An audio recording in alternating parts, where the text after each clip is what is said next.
Federal government launches initiative to harness expertise of Nigerian healthcare professionals. This forum therefore provides us with the unique opportunity to chart a clear course on how we can deepen the engagement between the government and Nigeria health professionals in diaspora. NDLEA arrests Thailand returnee at Lagos Airport with heroin worth 3.1 billion naira concealed in bags.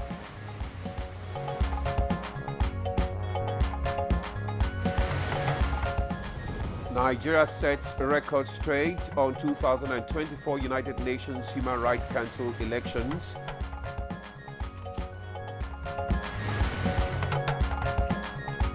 And on Good Morning Nigeria today, we shall focus on Nigerian communications satellite Nigcomsat transformation journey.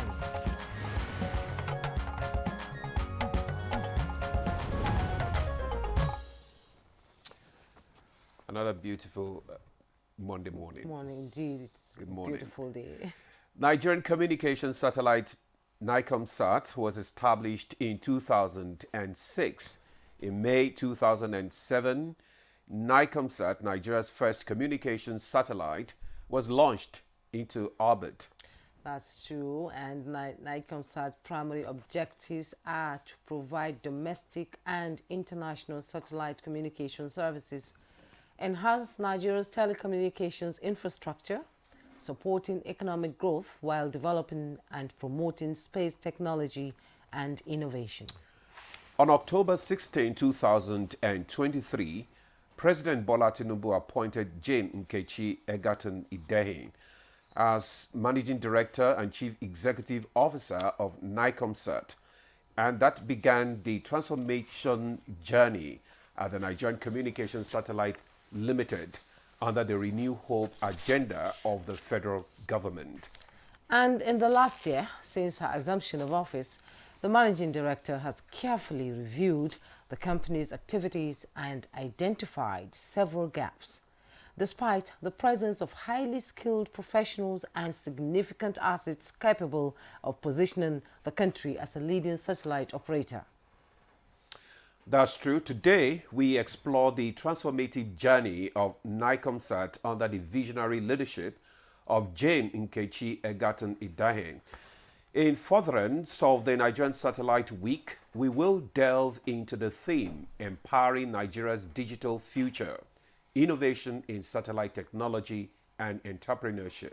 Also this week, industry experts, policymakers and entrepreneurs will be discussing the latest advancement in satellite technology and their impact on Nigeria's digital landscape. And from enhancing connectivity and healthcare to driving economic growth and education, we will be examining the innovative solutions being developed to empower Nigeria's digital future. We shall also discuss the challenges, opportunities, and success stories shaping Nigeria's satellite industry and how Nigcomsat is pioneering this transformation. I am Ademola Adeoye. Welcome to Good Morning Nigeria. And I am Juma Yusuf. I join Ademola and welcome you to the program. We'll invite you to join the conversation on Nigeria's satellite revolution and its potential to transform the country's digital ecosystem. And of course, we are reaching you on the network service of the NTA. We expect Chukwudi Okolu-Gbaja to join us soon for the newspaper review. But that will be after the highlights of the news from Comfort Ahmadu. Good morning, Comfort. Good morning, Jumai and Ademola. Let's bring you the news now. The federal government is strategizing on harnessing the vast potential of Nigerian healthcare professionals in the diaspora with the targets of improving the sector. Minister of State for Health and Social Welfare, Dr. Tunji Alausa, revealed this at the Stakeholders Forum for the Implementation of the Nigerian Health Professionals in Diaspora Engagement Program, organized by the Public-Private Partnership Diaspora Unit of the Ministry. With the unique opportunity to chart a clear course on how we can deepen the engagement between the government and Nigeria health professionals in diaspora. The Bola Ahmed Tinubu Scholarship Training Education and Mentorship Program, BATSTEM, has provided educational materials and instilled values that promote good character in the lives of more than 5,000 students in 12 schools across Southwest Nigeria. And the Senior Special Assistant to the President on Community Engagement for Southwest, Moremi Ojodu, stated this when she took BATSTEM program to Moremi High School in Ile-Ife, Osun State. Discipline, hard work and education, which is the core value of an average Southwest person. We're also trying to make sure that these children are being the best in whatever they do. And also, we are trying to give scholarships to these children. Away from that, a Thailand returnee Oguejifor Namaka Simon Peter was arrested at the Murtala Mohammed International Airport in Lagos for importing 13.30 kilograms of heroin worth more than 3.192 billion. The heroin was concealed in 6 backpacks packed into 2 big suitcases. In addition to this arrest, NDLEA operatives intercepted large consignments of opioids at 3 seaports, Lekki, Apapa, and One, with a combined value of 22.7 billion naira. The seized opioids include 32.6 million pills of tramadol and 1.45 million bottles of codeine-based syrup.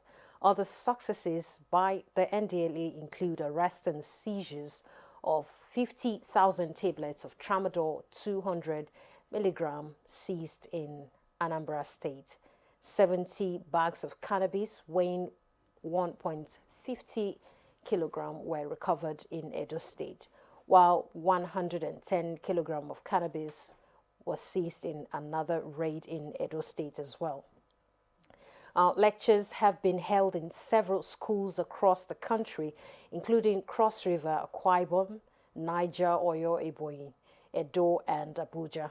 Advocacy visits were equally made to founder of Afe Babalola University in Ado Ekiti, and the chairman and chief executive officer of NDLEA, Brigadier General Mohammed Buba Marwa, commended the officers and men of the agency for the operational successes and balanced approach to drug supply reduction and demand reduction efforts.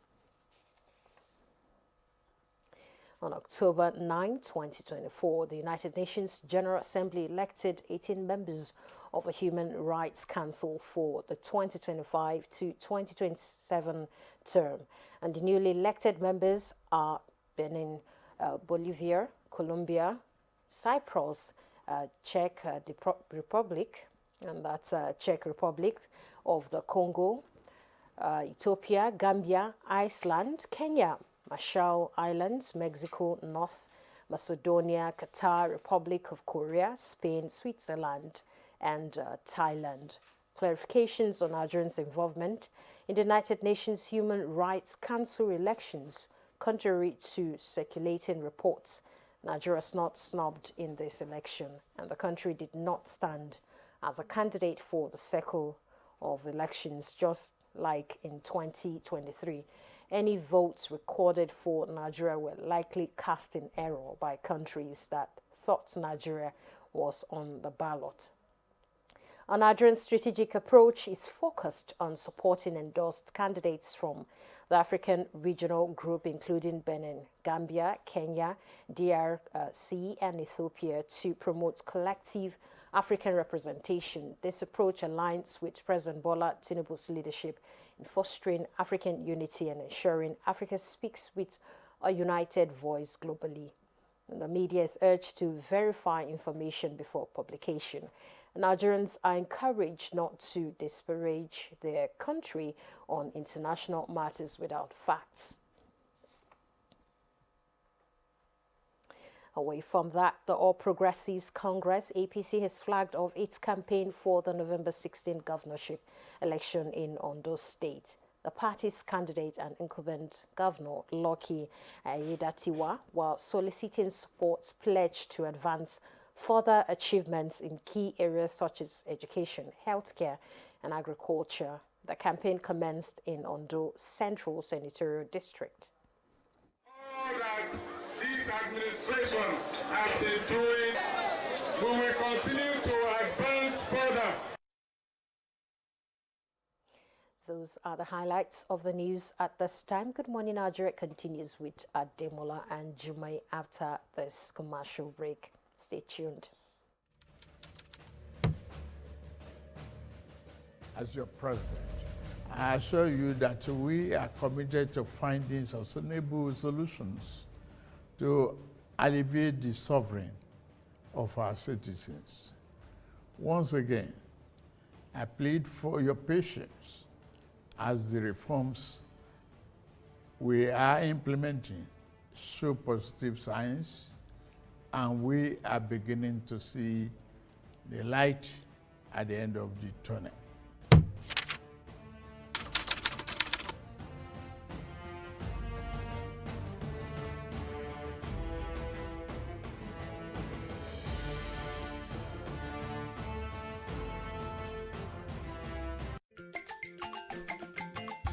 I am pregnant. It is important for me to take care of myself and stay healthy. To be strong and have a healthy pregnancy, take iron and folic acid tablets every day when you're pregnant. This prevents anemia and helps maintain a healthy pregnancy.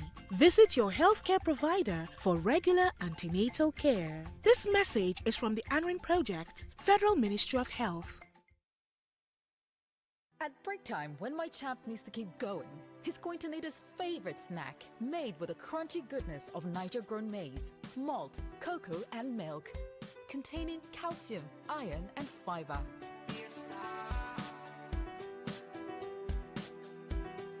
Break time is crunch time, so give your champs this delicious crunchy delight to keep them winning all day. Milo and a Snacks, snack of future champions.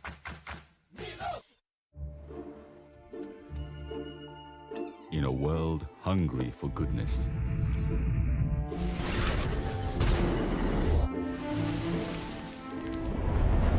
with a splash of golden Terra oil, a mom can transform a frown into a smile. Make a lunch hour a happy hour. Change no thanks into yes please. Provide care when our nearest and dearest needs it most. And resolve family feuds without blowing a whistle. Providing tasty, nourishing family meals is all that matters. The world needs moms, because where there are moms, there is hope, happiness, and love. Golden Terra Oil, or pure love. No buy am. But why? No see say this big bull bag of rice no get the new big bull holographic seal. Not true. Introducing the Big Bull Holographic Seal Tape, your favorite authentic Big Bull rice, 50 kg and 25 kg. Now with holographic seal tape. This is to ensure you get the premium product from Big Bull Rice. Do not buy if the holographic seal tape is not on the bag or is broken. Big Bull Rice. Tasty rice nourished you.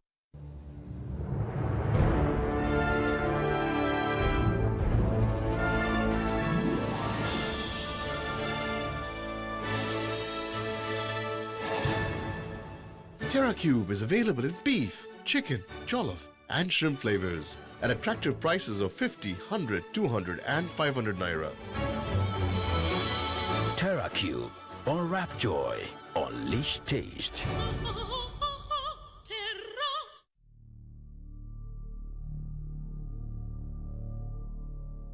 Is this the new one? Yes, ma. And each portion contains 5 grams of protein, 2.66 milligrams of iron, 414 IU, ma, of vitamin A. Copy that. Yeah, copy that, man. Move. Mommy, is that what I think it is, Mommy? Yes, it is, baby. You are the engine of your family. They win because of you.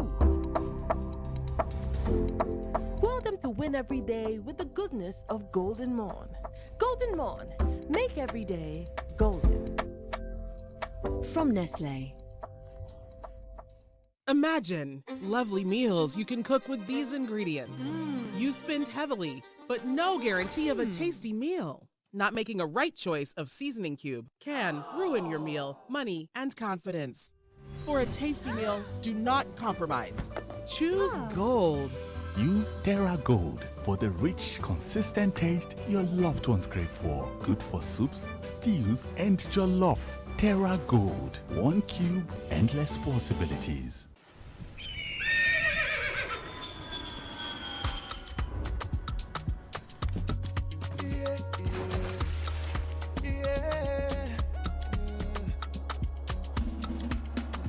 From the Atlantic across the savannah to the Sahara, we rise, a land of the free, we know they tire. We dream great, our spirit is undying. Resilient, rooted like palm tree, we sway in colors, with undying demand.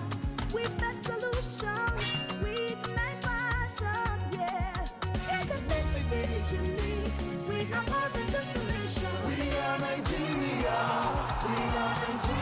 strengthening unity, we know they carry life. We are Nigeria, together live the dream of a land with great destiny. We are Nigeria. I am the real Nigerian. Brought to you by the National Orientation Agency, NOA. Thanks for staying with us. You're still on to Good Morning Nigeria on the network service of the NTA. It's now time for newspaper review.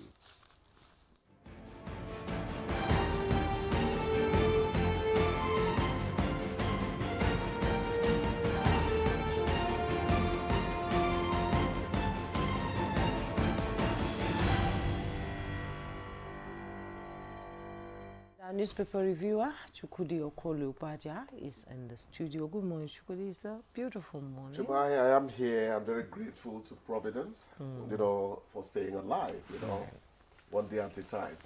How are you doing? Fine. Demola, how are you too? I'm doing great. Thank you. You look like a man who is doing great. Are you ready to get high? In spite of everything. Please calm down. Let's quickly go to the papers, and we begin with the national economy. And above the masthead, we have FG offers tax relief on pharmaceuticals to cut cost. Find details on page 5. Nigeria's FDI hits record low of $29.83 million in second quarter. You find details on page 5. And just below the masthead, 4 years after, Nigeria's decade of gas plan wobbles, with rider as government delays implementation of key program pillars. At the bottom plate of the national economy, setting global standard with foreign exchange code. You want to know all about that? You go to page 15. Now let's quickly go to the leadership newspaper. And above the masthead, Kwara to build power plant. Details on page 32. And head of Zamfara Community Guards survive gun attack. You find the details on page 7. Below the masthead, court verdict, reverse petroleum price hike, Serap tells Tinubu. Details on page 5. PDP crisis, Damagum, Mohammed dig in as party leaders move for truce. You find details on page 7. And a side piece of the picture story, irate youths burn down police station in Edo. Details on page 6. Controversy over Enugu's mortuary tax. Also find that on page 6.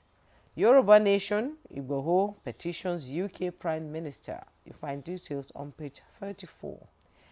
NAF to acquire 34 jets, helicopters. You find details on page 7. And the headlines in the leadership newspaper. 3 months after, food import waiver policy fails to take off. With riders, stringent guidelines, complex policies behind failure, and food prices still on the high. And the picture story you see there, Archbishop of Abuja Archdiocese Methodist Church of Nigeria, Most Reverend Michael Akinwale, former President Olusegun Obasanjo, and FCT Minister Nyesom Wike at the 40th anniversary service of the Abuja Archdiocese of the Methodist Church of Nigeria in Abuja yesterday. Okay, I have the Daily Trust newspaper with me, and just below the nameplate, we have PDP governors meet over party's crisis today. PDP governors meet over party's crisis today. Details on page 13. Ipman hopes for lower price as talks with Dangote begin. Details on page 27. Amidst 27 million housing deficit, many estates unoccupied in Abuja. Details on page 33. And the major headline, Lagdo Dam, high risk, states brace for floods. NIMED predicts thunderstorms, moderate rains in Taraba, Borno, others. Government asks residents to relocate, set up IDP camps. Details of that headline story is on page 4. And we have severe malnutrition rises by 51% in the north. Details on page 6. Nigeria not on ballot for UN Human Rights Council poll presidency. Fulani known for peace, not violence. Emir of Zazal. And truck crushes couple, one other to death in Ogun. And details on page 40. Chooks? Yeah, Demola, let me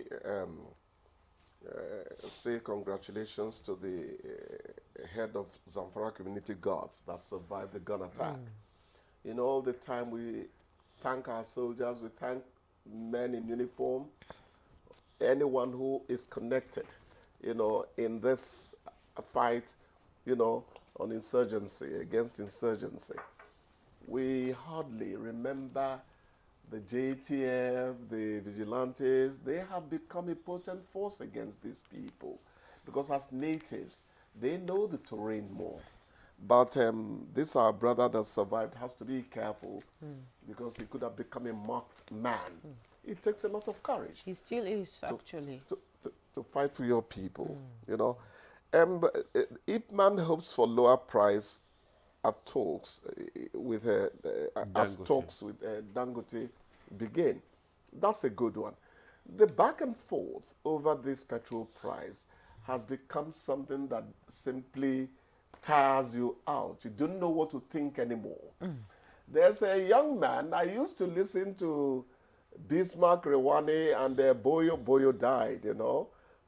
May so rest in peace. Those were the economists who were always engaged in pugilism. You know, the way Idika Kalu and Professor Samaluko, Babangida's minister, remember him, the man from the southeast, Chuo Kongo. Okay. Then you would ask, if the economists never agree on these things, what are we to do with the rabble? There's a young man now that has become a strong advocate of petroleum back and forth, a strong contender in it. His name is Kelvin Emmanuel. Very brilliant young man. He claims that NNPC, if they supply to if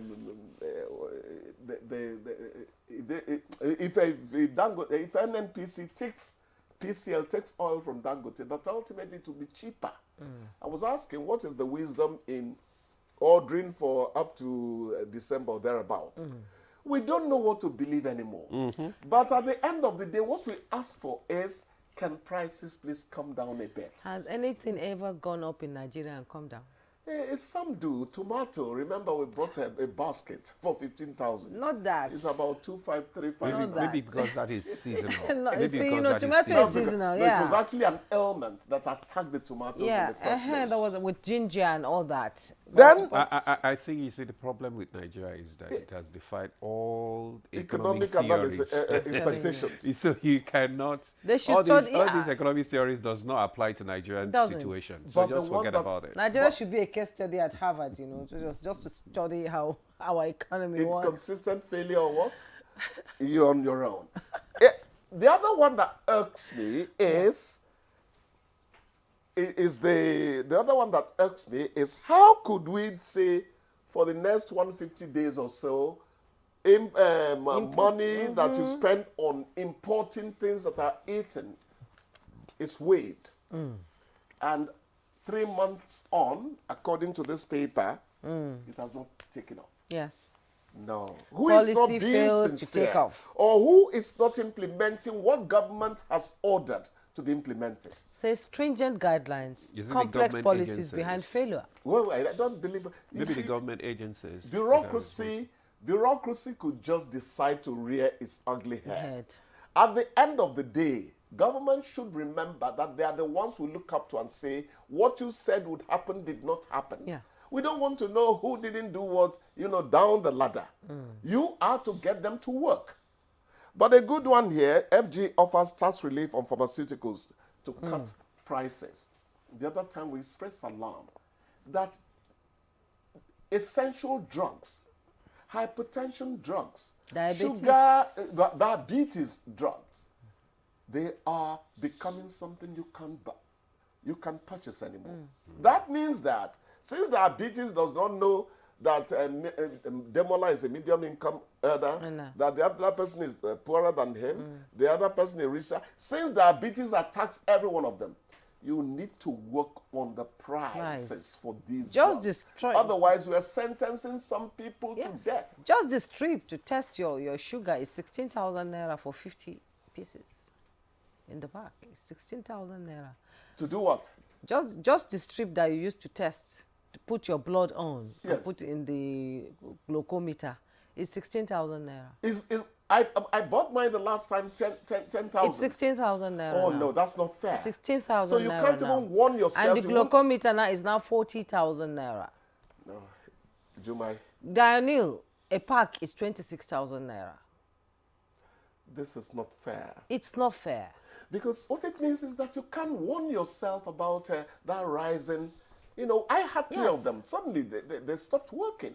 But I bought at a cheap price a bit. Yeah. Compared to, I had Akuchek, I now have the second one that was cheaper and all that. The strip, I can't use it anymore because for almost 4 months I've not used any of it. Lucky you. But at the end of the day, we are saying, please, this should not be the case. Yes. Dialysis is free in the UK.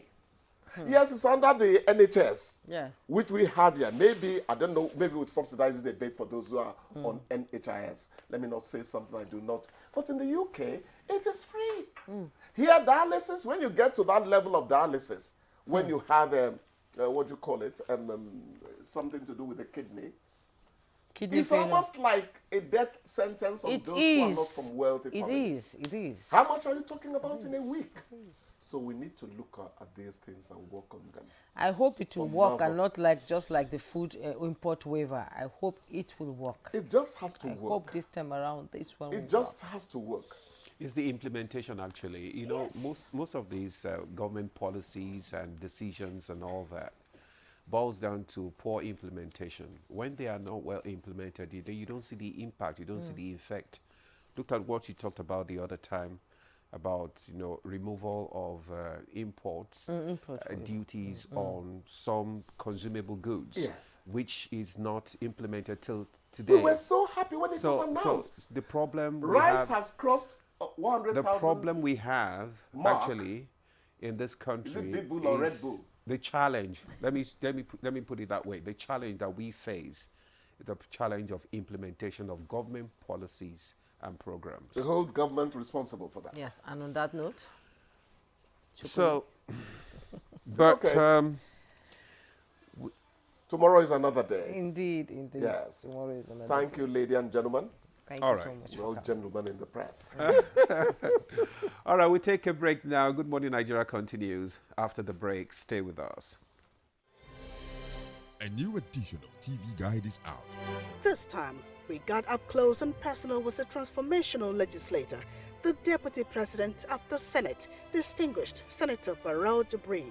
It created a difference in terms of representation through interventions that have brought an unprecedented infrastructural development to my area.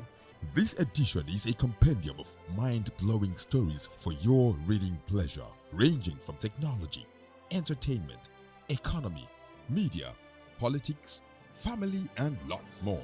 It is indeed a park of excitement as we take you through every aspect of life. Pick up your copy and get abreast with issues and trending features within our space. TV Guide, very incisive, very educative and compelling.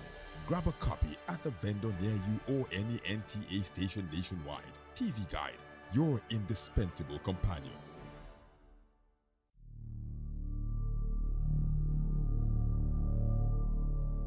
Is this the new one? Yes, ma. And each portion contains 5 grams of protein, 2.66 milligrams of iron, 414 IU, ma, of vitamin A. Copy that. Yeah, come that, man. Move. Mommy, is that what I think it is, Mommy? Yes, it is, baby. You are the engine of your family. They win because of you. Will them to win every day with the goodness of Golden Morn. Golden Morn, make every day golden. From Nestlé.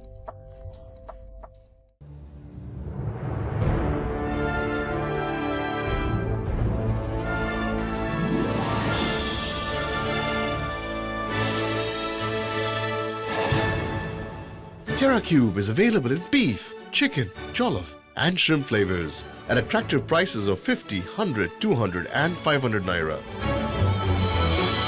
TerraCube. Unwrap joy. Unleash taste. At break time, when my champ needs to keep going, he's going to need his favorite snack, made with the crunchy goodness of Niger-grown maize, malt, cocoa, and milk, containing calcium, iron, and fiber.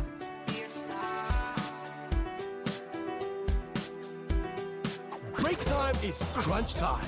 So give your champs this delicious crunchy delight to keep them winning all day. Milo and a snacks. Snack of future champions.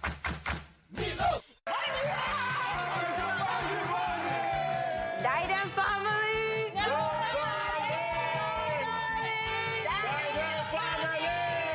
Hey, we go here today. Back then I used to be Rasaki, but now I'm rebranded. Call me Shegun, you can call me No Guest. How did you meet your lovely wife? It was an amazing journey. Adewale, mention a characteristic of a deceitful person. Cheating. Yakoni. Pretense. You're selfish.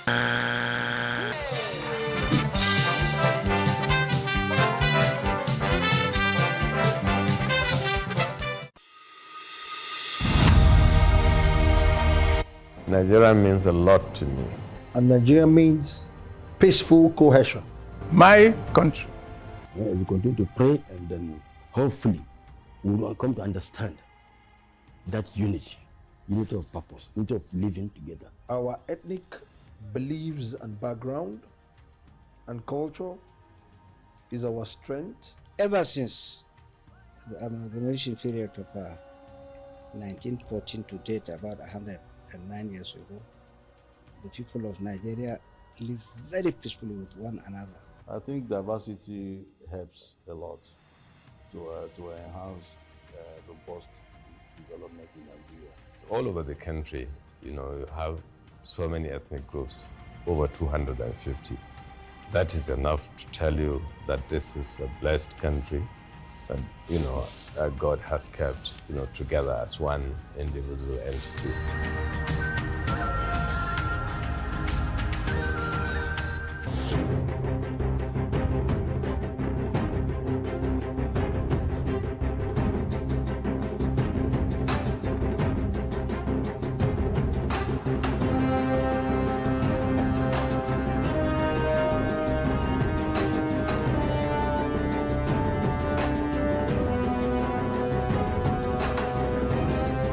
Join the party on AfroSport TV as Libya's Mediterranean Knights host the Super Eagles at the Matazo Benania Stadium in the AFCON 2025 qualifiers on Tuesday, October 15th, 2024, live on AfroSport TV at 8 p.m. West African time for what promises to be an unforgettable encounter in the AFCON 2025 qualifiers.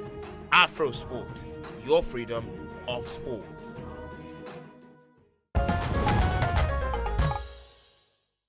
This is Good Morning Nigeria, and we're live on the network service of the NTA. And to begin our conversation on Nigcomsat transformation journey, here is a backgrounder by Ibrahim Dankamidu. In today's fast-paced digital world, Nigeria has secured its spot among the technologically advanced nations, thanks to Nigcomsat's cutting-edge satellite communications. Since its establishment in 2006, Nigcomsat has been bridging geographical divides, fostering global connectivity, and unlocking limitless possibilities for economic growth, national security, and socio-cultural advancement. Under the leadership of Managing Director and Chief Executive Officer, Mrs. Jane Nkechi Egerton Idehen, who took office on October 16, 2023, following her appointment by President Bola Tinubu, Nigcomsat has undergone significant transformation. Despite inheriting a team of highly skilled professionals and substantial assets, Mrs. Egerton Idehen recognized the need for revitalization. Her transformation journey began with awareness campaigns, stakeholder engagement, and service delivery improvements. Technical issues were tackled and connectivity enhanced, supporting government projects and the broadcasting industry. Today, Nigcomsat proudly stands among Africa's leading satellite operators, contributing to global space and satellite operations. Join Nigcomsat from October 16 to the 19th, 2024, as they celebrate Nigerian Satellite Week with the theme Empowering Nigeria's Digital Future, Innovations in Satellite Technology and Entrepreneurship. This milestone marks Mrs. Jane Nkechi Egerton Idehen's 1 year in office. Guests on the program will share insights on Nigcomsat's transformation journey, highlighting visionary leadership and collaboration that empowers Nigeria's digital future, one satellite at a time. Yeah, thank you very much, Dan Hamidu, Ibrahim Dan Hamidu, for that background report. And we already have our guest seated in the studio to discuss Nigcomsat's transformation journey. Let me just first introduce Jane Nkechi Egerton Idehen.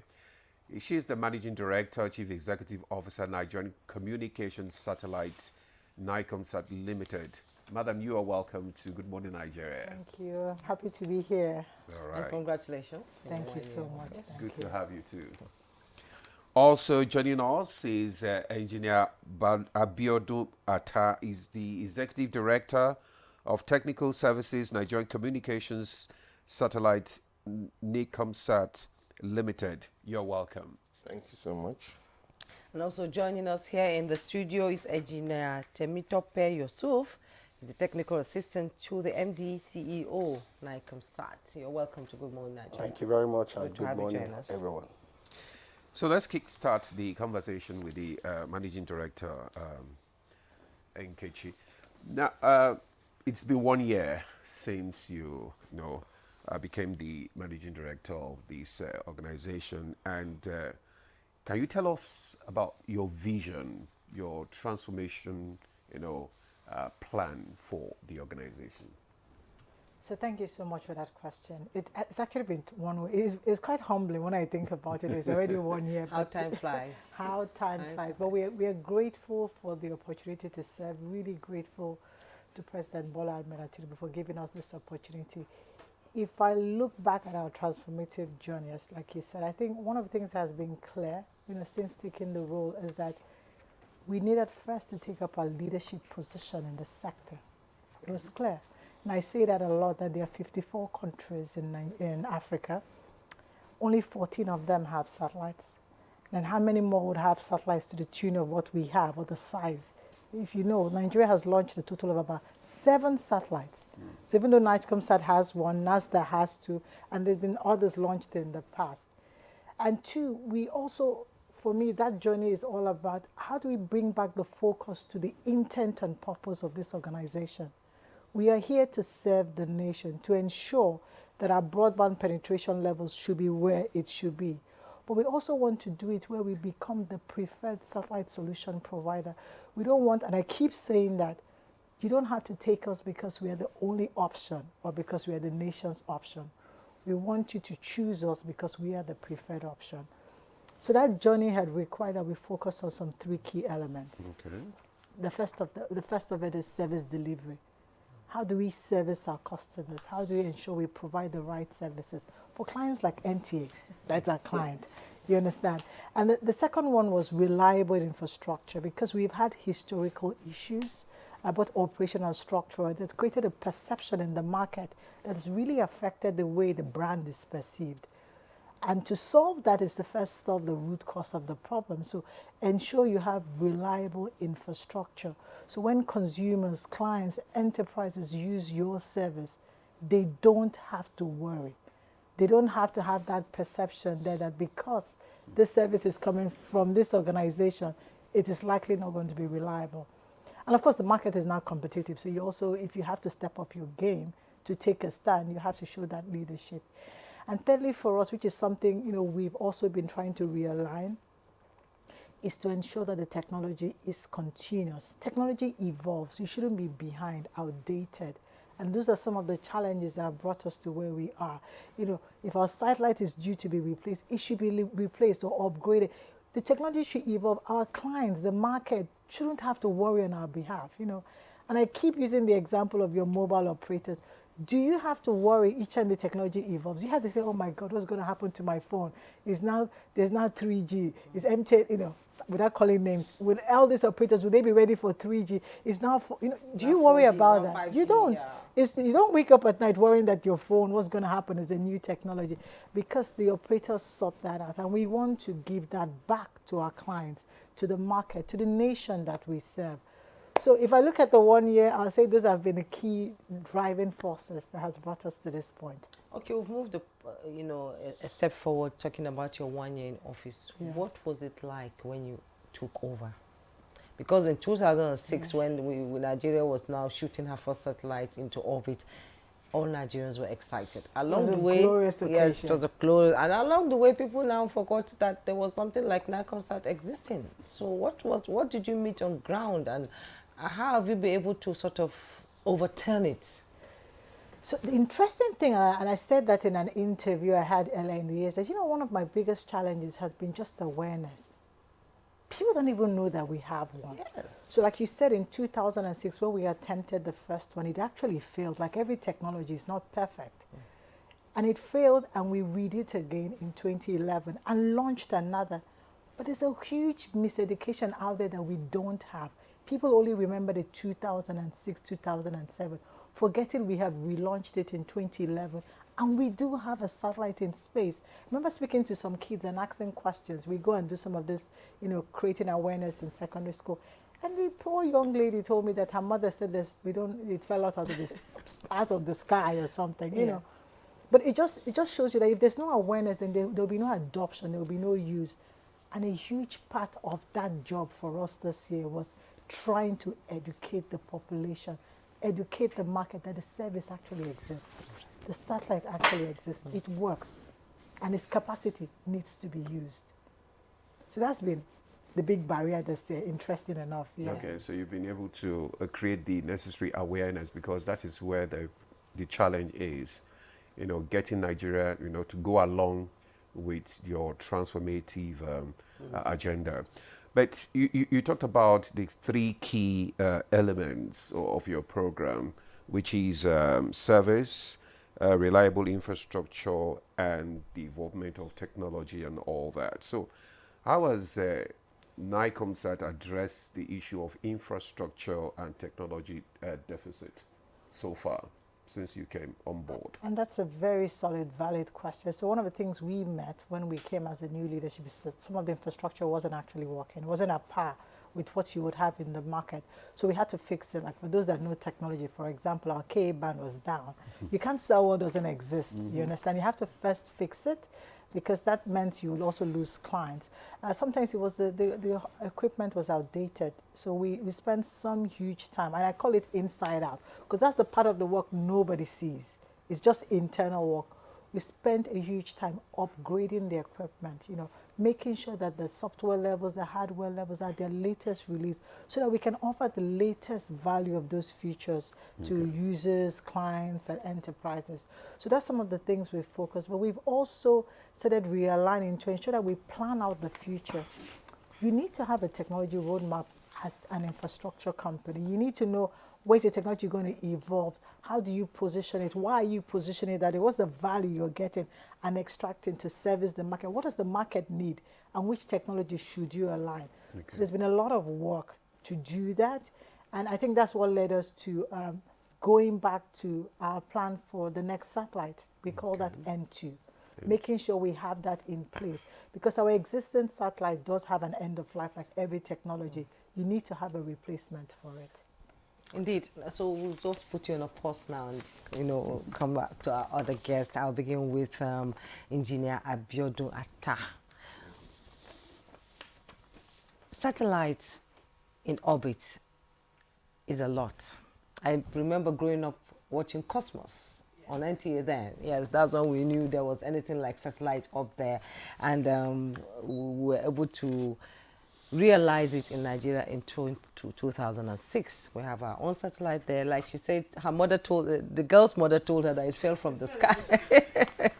That is misinformation, you know, coming from, you know, a point of not actually knowing what is going on. We have engineers being churned out of universities all the time, talented engineers, most of them japa, and make impact across the country, you know. Why did we lose focus when it came to Nigeria, when Nigcomsat was launched? Why did we lose focus, the country lose focus along the way? And the need for having satellite in orbit for Nigeria, I know we had one, then number two, and all that sort of diminished. Why did it happen like that? Thank you. So I think, I won't say the focus got lost along the line. We still have engineers in Nigcomsat, for example, who are managing Nigerian satellites completely, pure Nigerians. To interest you, you don't have expatriate managing Nigerian satellites. If you come to Nigcomsat, from the cleaner to the MD, all Nigerian breeds. So in terms of not having engineers, no, we have engineers in Nigcomsat who are dedicated engineers, foreign trained engineers actually anyway, but Nigerians doing that. Then the need for satellite, we can't do without satellite. Now, back in the days, there was a time people thought satellite was going to be an outdated technology because of the advent of microwave and fiber. But in 2024, satellite is now the most used form of communication in most, especially in the militaries and some key areas and underserved regions. So there's no way Nigeria will not be part of, you know, the entities operating the satellite. Another thing we keep telling people is people are beginning to weaponize certain things, you know, nations. So Nigeria should and must have its own satellites for its own sovereign nations and its own entity as well. So for us, it's a no-brainer on why we need to keep investing in satellite technology, and also why we still need to have engineers, young engineers trained in satellite technology, because it's going to keep evolving, like the MD says, until we get there. Now 5G is coming, IoTs are coming. There are so many technologies that are coming, and 5G is here already. More is coming. And then you'll be surprised that a lot of this will be hinged on satellite technology. So, but you can't, it's a very expensive venture having satellite in orbit. What's the level of partnership, you know, with other countries that would contribute to making it possible for us to have another one there that we're expecting, technically? So satellite technology is very expensive. It's a very expensive venture. But if you look at most satellite companies right now, they're going into what is called joint ventures in most cases. And then some people or some agencies or entities are also doing SPVs and PPP in terms of trying to launch satellite.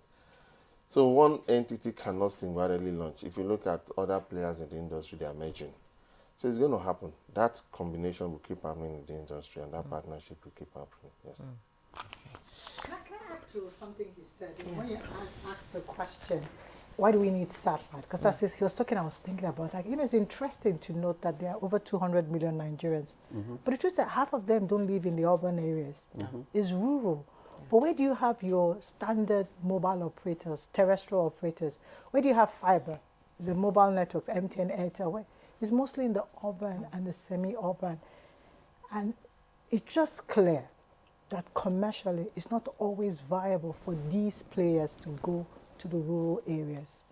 If not, they would have solved this problem. They've been around now for 20 years, and we thought satellite is not needed. They would have solved it, but it's not viable to put a base station in a village with 50 people, and you want to make the amount of that base station in 3 years.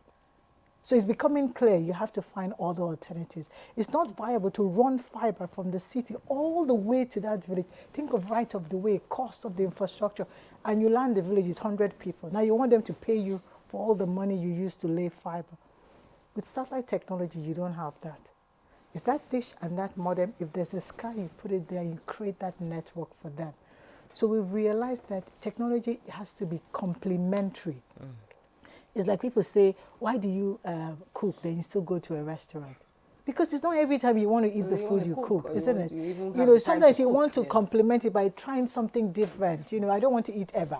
I want to go and eat, I don't know, sushi or something. Yeah. So the same thing with technology is complementary, is layered. In the cities, in the urban areas, some technologies are stronger. They make strong business case and use cases. In rural, less difficult areas, some technologies are stronger, like on a moving train, on a moving ship, on things that move. Satellite becomes your preferred form of communication. So that's why you need it, because it's complementary. You cannot solve to bridge that digital divide, to get to that 75% broadband penetration. You can't do it with just one technology. Okay, I see Engineer Tebitopa, you want to add? Just to add to what they've said, is there's also what we call technology convergence. Okay. There's a convergence, whether you're talking about satellite, you're talking about terrestrial fiber. So everything is converging. So like she said or alluded to, you can see it's complementary to each other. Okay. So one is not standing alone, because take for example, even the telcos, they do what we call cellular backhaul, and in order to achieve that, they need a satellite. So the technology is converging, whether it's broadcast, depending on the use case. So what we have now, we need to complement each other in order to ensure that these services are rendered to the extreme customers. Thank you. Okay. Well, let's look at the digital future, empowering Nigeria's digital future now, and the importance of the satellite now. And how does Nigcomsat actually contribute to Nigeria's digital transformation, and what are the benefits for citizens? Because you spoke earlier that the challenge that we have is lack of awareness. So because when the citizens are aware of the benefits, they will embrace it. So how does it? You want to go for it? Okay. Let me go for it. Okay, good. I think key thing for us, like MD said, I'll just try to go back, is when we came on board, especially when she came on board, one of the key things which she said was infrastructure. Now there are a lot of infrastructure gap with Nigcomsat. And the first thing we did then was to have this heavy investment in trying to bring infrastructure at par. Now that is ongoing, and we've gotten to about 80% on that. Now what we've done differently after that, now we've done the cellular backhaul, which we've introduced a lot of partners now who are carrying traffic for rural areas. And we've been able to compete favorably in the industry, all that. We're also doing a lot what the military is, what we call COTM, Cell on the Move. Okay. Now we are doing that again to also help the military in some key locations where where microwave and fiber could be a challenge at that point. We're doing a lot again with the rural, the 774 for the local government, where we're installing and bringing a lot of those local government back into the mainstream of digital communication, bridging those divides. We're doing a lot in the health sector as well. So Nigcomsat has now begun to move into where spaces where people normally think that we will not be able to do, connecting communities where people don't think that they will ever have access to communications. Okay. Like what she said, those gaps where a lot of MNOs and investors are scared of investing, we can easily break into those those communities and bring up those connections as well. As part of the digital transformation you are asking also, Nigcomsat is also in the space of providing what we call precision or smart agriculture. Okay. And the essence of why we are doing that is to ensure that we can map nutrients. That's what we call nutrient mapping. Take for example, you want to have a high yield on your farm, there's a need for you to understand what kind of, take for example, the soil structure you need to use in terms of what kind of fertilizer, what are the deficiencies in the soil. Do you have enough nutrients in the soil? So there are probes that talks to this, and those content, the information from that probe can be backhauled to a central location where it can be analyzed. So at the end of the year, you'll be able to determine the yield, because like we know what we are going to in the country in terms of ensuring that we have enough food to go around the country. So as part of the process of also understanding this, we've started that process to ensure that we provide precision agriculture and smart agriculture. Beyond that, also in the area of education or e-education. So we understand since the time of COVID-19, there's a paradigm shift with the way technology and education is being thrown out to people. So also, Nigcomsat is in that sector to ensure that people can sit at the ambience of their home and also go to school, because education is, you need to bring education to the people. Indeed, and talking about technological advancement, when you took office, I'm going to read here, you said that Nigcomsat will double up on the way it used to deliver services to the ICT sector in order to match the aspiration of the present government on digital economy. Like you said, the COVID-19 was an eye-opener, and ICT played a huge role, in digital economy, especially here in Nigeria. So where are you on that? So we've started. It's the new oil. ICT is the new oil. It's the new oil, like they say. It's the new yeah. oil, and you're so right, because some of the we talk about the digital economy because truly, it is an economy. Yeah. There is no sector I'm yet to see, still thinking, that the ICT does not influence. That we can call all every sector, and that was our determination. Some of the sectors we're calling, we were intentionally targeting it. I spent a lot of time last week with the health sector, because we can support the health sector. Think about it, the maternal mortality rates that are high, it's not in the cities, it's in the rural areas. If we give access, ICT access to the health workers, they can even do telemedicine. We can give them remote access to consultations, to the actual medical practitioners they need. But they can also monitor and diagnose remotely, blood pressure or whatever they want. And that's, to carry that traffic is where we come in. Yeah. Okay. We come in to help those rural community health workers, doctors, nurses, carry that traffic of whatever they are doing to either the central point. We can do the same thing, like you said, for agriculture. We are promoting agriculture. The nation is actually, I think 40%, if I'm right, I can't remember the number of our revenues, I think is almost one of the biggest FDI contributors compared to oil and gas. But really to really tap into that sector is to do large-scale farming, both for crop and livestock. Now, to do that is to mechanize it. To mechanize it is to digitally transform it, and that's what most countries are doing. So think about it, like you said, the plants. These days, you could almost forecast the yield of your farm because you've got probes in the soil measuring at every level the temperature, the water. So you know the best time to water the plant, the best time to put nutrients. And you don't even have to be there on the farm because we are there transporting that data. So you can access it wherever you are. You can check. I'm like, okay, it is time to water this. You're not watering it well, or nutrients are missing. But you could also forecast the yield. And think about it at a large scale, that even the nation could probably forecast the revenues for these types of sectors. The same thing for livestock. There's so many use cases, education, e-health. We talk about educating the young child. The young child, most times in the cities, they have access. Is in those rural areas we are struggling to bring them to the level of education they need.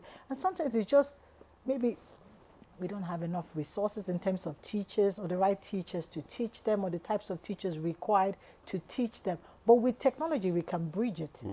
We can use broadcasting because Nigcomsat does broadcasting to broadcast the content to them. But you can even use the broadband access when you provide it to these schools to give them access to wherever if you have remote teachers, remote content, you can digitize it so that they can consume it because these young people are smart. Give them a digital device and you'll be shocked what they will do with it. So they can access that content. And that's the learning of the future. So we're equipping them with skills they need for the future. But even beyond that, small businesses. Every business doesn't have to be in Abuja, Lagos, Port Harcourt. These days, what COVID showed us, you can even run the business from your village, depending on the business. Yes. E-commerce, whatever business you're running, if you have access, we want to give access to SMEs. We sit down at home and order for things. Yes, yeah, order. Do your thing, put it on Instagram. Yeah. People see the order. You call a logistic company, they pick it. If you have access, you can do it. We don't even have to know where you are. Wherever you are, there's no geographical barrier. And that is us helping SMEs. And we're doing that because we did start an accelerator program. The accelerator program we got is just startups that can use satellite to enable their business. And we are working with them from different sectors. Healthcare, agriculture, logistics, because that's really what we want to do. That's, like you said, was our original goal. All right, that's good. In order to do that, the brainer is that now you are bringing those use cases to the unserved, because you understand the fact that most telcos don't want to go to those areas. Yes. The underserved and the unserved. So irrespective of the use case, is it education? So you prevent people emigrating, leaving those part of the country. And what happens is that development also will happen at that area. Take for instance, you want to take your passport, you need to do, but you don't have to come to Abuja. You can just stay in that local area or that local government area. And just with go to, once you have internet or these services, you have that. So the good news is that you are taking that technology also beyond the urban cities to the remote areas. So they can also have a feel of what is happening in the urban areas. Okay, what you have just told us is that Nigcomsat satellite-based services contribute to Nigeria's economic diversification and revenue generation. That's digital inclusion. Digital inclusion, okay, yes. that is exactly. But would you also explain what opportunities exist for Nigerian businesses to leverage on Nigcomsat satellite technology system? So this is very simple in a simple term. Yeah. Take for example, now you want to provide e-health service. So the good news is that somebody in the rural area can just get one of our dish, very portable dish, have that dish in that area. And the good news is that people can come at the ambient of that dish, and is it clocking you want to do? Is it your vitals you want to check? Is it you want to communicate with maybe a doctor that is not within that area? And you can provide that service. And along what happens to you, you're also having economic growth for yourself and also the nation. So the good news is that you are not leaving those people within that area or within that cluster or that cluster. They are not leaving that rural area in order to get that services. Whether you like it or not, what's happening is that there's going to be growth within that population. So in the long run, is a win-win situation. Instead of people emigrating or leaving that cluster to another place, we are providing that service for them. Also, the issue of education, like we talked about, since the time of COVID, there's a paradigm shift. So take for example, I need to do a professional exam. There's no need for me to come to Lagos. So once I have internet at my home, I can take any exam. I can do any form of education from one level to the other, either from secondary to tertiary education, at the ambient of my own. And in order to do that, what is happening, I am providing a service. And as I provide a service, there's an economic development within that area, that clusters. It's also going to add to the GDP or to the revenue of the nation. So you can see it's a win-win situation for people providing the service. And let me also add, okay. We also can use it to provide what we call community Wi-Fi. So community Wi-Fi is you could have this set up somewhere and have a Wi-Fi within that community. Okay. Now the beauty of it is that farmers who bring their products to sell can do video call with the buyers. They will have access to that internet. Remove the middleman. Yes. Remove the middleman. Yes. And then you can order directly. And then he made mention about schools because we do TV broadcasts, for example, and we know there are lack of teachers in a lot of schools, qualified teachers. We could have a setup somewhere and can broadcast, learning some of those schools with a qualified teacher somewhere. So there are so many use cases where, especially in the agriculture sector, where people can leverage on the internet or on the broadband service in those rural areas to sell their product. Even POS operators can also latch to that connection and also begin to make business, money transactions.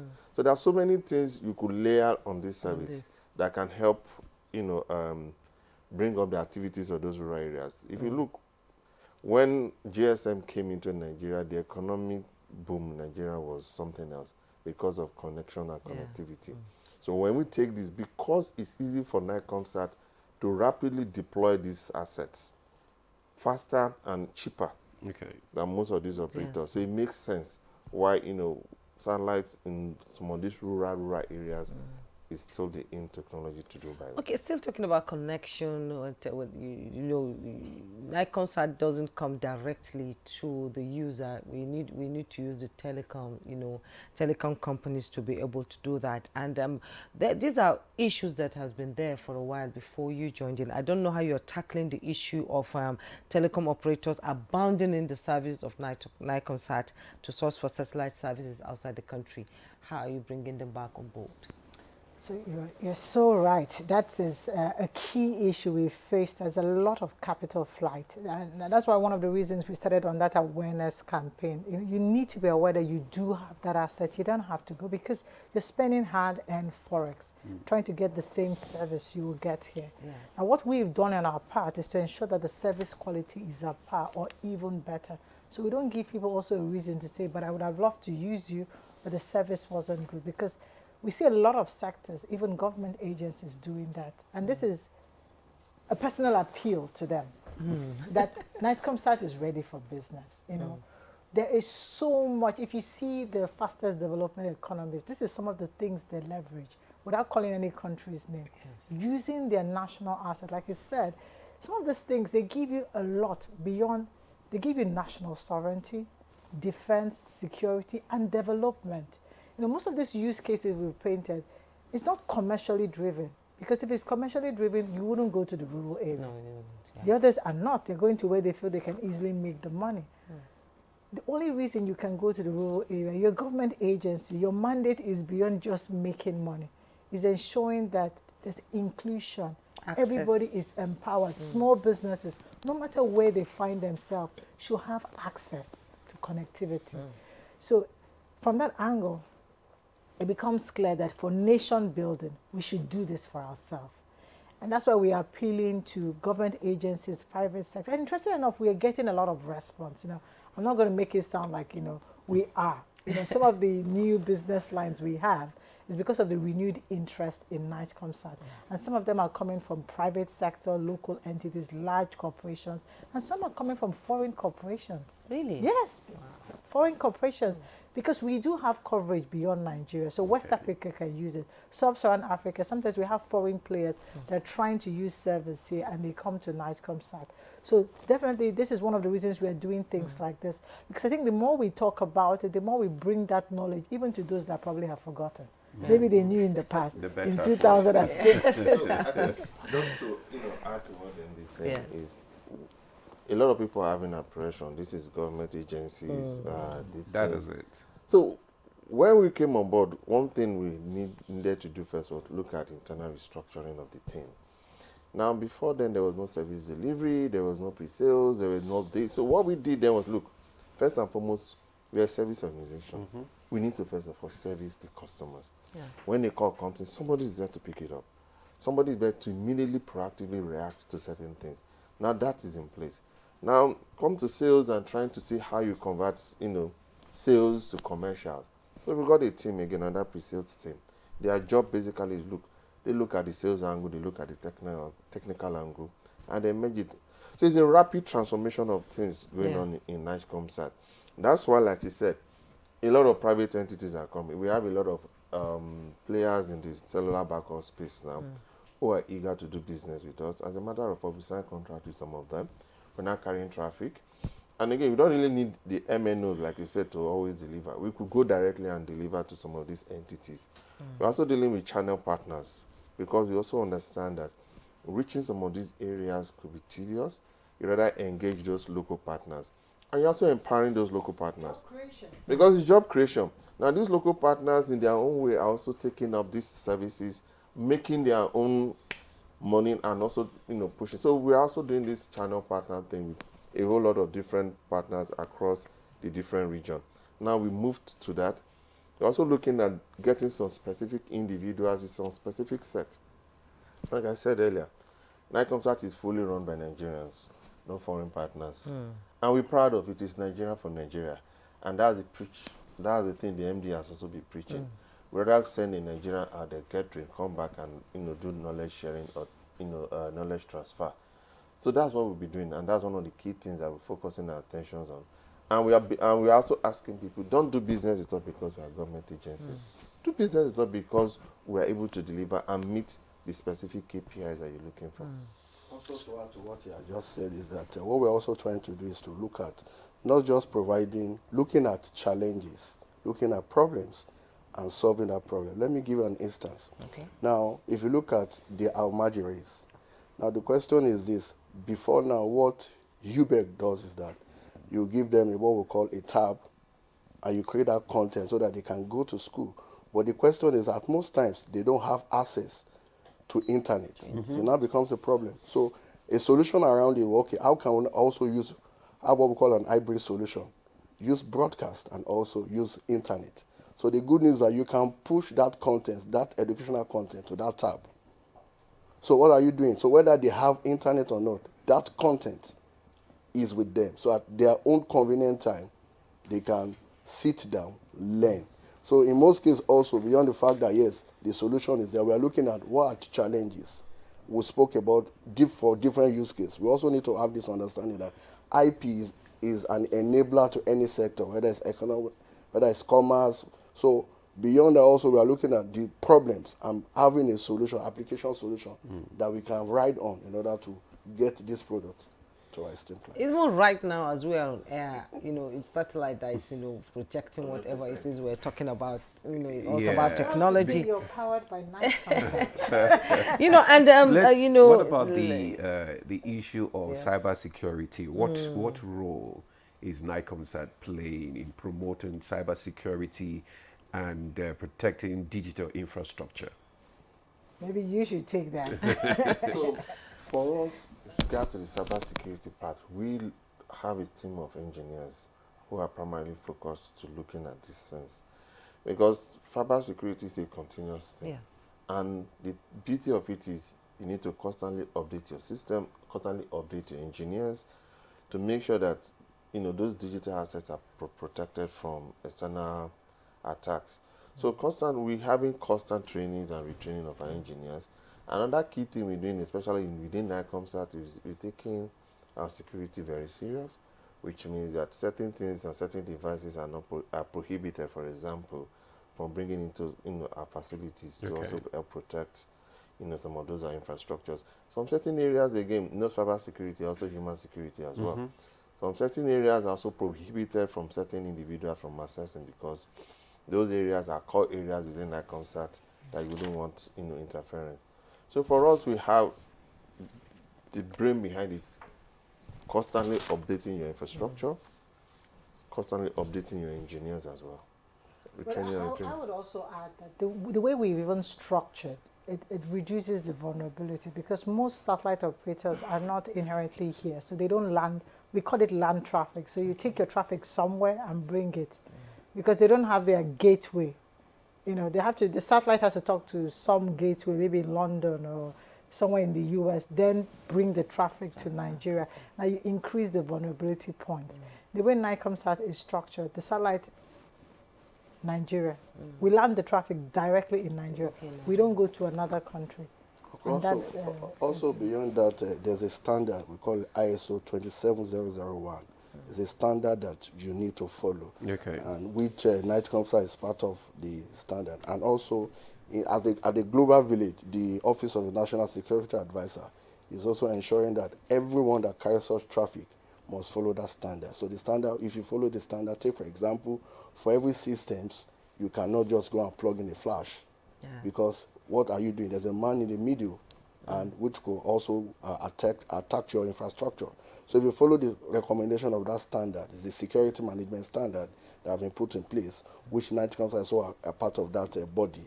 We have been standardized. So beyond Nigcomsat also, because Nigcomsat can be protected, the other body might not be protected. So as also a leeway, the global village is saying that everyone that's going to do so specific traffic must also be standardized by that body. So yes, indeed. And, you know, all these moves, they say, is like a reawakening process for Nigcomsat after being dormant for some time. And every satellite has an expiring date. And I believe our satellite has 3 years to go. Yes. So what are you doing to push another one up there? So, and that's why when I said in the beginning, I think the first thing I said is 3 core things. It's service delivery, it's reliable infrastructure, it's continuous technology, and that's where that comes from. So there's a lot of work to replace the existing satellite. I used to wonder, where does it go to when it expires? What happens to it in orbit? There's something called an orbital graveyard. So there's actually a graveyard in space. Yes, and you send your dead satellite, if you want to call it that, to the graveyard. And after a couple of years, those things get shut down. But in a safe way. All right. In a safe way. Just to add a little bit to what my colleagues. Yes. That's why we are, Nigcomsat, we're asking partners that, look, do business with Nigcomsat because the traffic lands in Nigeria. In the recent time, we understand that a lot of countries, a lot of agencies are now mining data. So when the traffic lands outside Nigeria before coming to Nigeria, along that path, a lot of things can happen. So people are going to weaponize. People are already weaponizing data. But for us here, land your traffic in Nigeria. You pick your traffic yourself. And again, to show you, we secure, and your traffic and your data are secure. It's not going to be mined by anybody. So we're asking people to do business with Nigcomsat because we're Nigerian for Nigeria. Okay, do business with Nigcomsat. Earlier on, you said that Nigcomsat is planning to also extend to other African countries. So what are the plans? So we do have plans because our coverage is beyond Nigeria. I think we have priority markets in West Africa. We've started engaging. We do have clients in some of them, but we want to expand. So there's a lot of focus to do that. That's the next phase, to do what we call market expansion.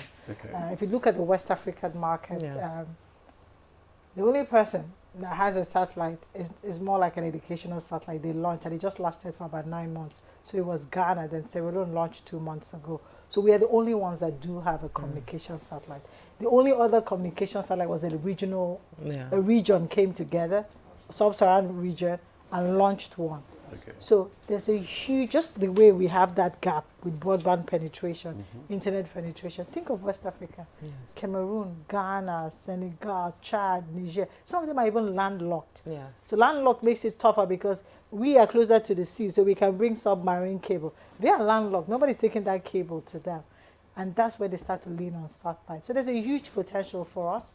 We want to take that market because in our own way, we're also contributing to the West African activities. You also talked about working with the armed forces. You know, I remember a movie I watched, Enemy of the State, where satellite, where satellite, you see all these things. You get to learn about all these things when you watch movies, when you watch documentaries, and what role will you be playing now? Because, to be able to track those insurgents, those bandits, and all those destroying the integrity, territorial integrity of Nigeria, and how they come into the country using satellite. How can our territorial integrity be protected through Nigcomsat?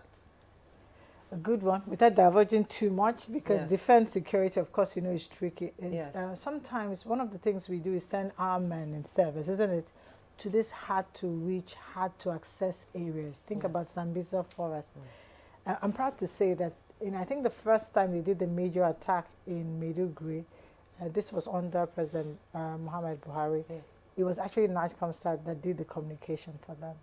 So to give them access so that you can communicate with those men on the field, and the president could reach them. It was via the Nigcomsat satellite. So that's one way we can support them. We can support them also on the move.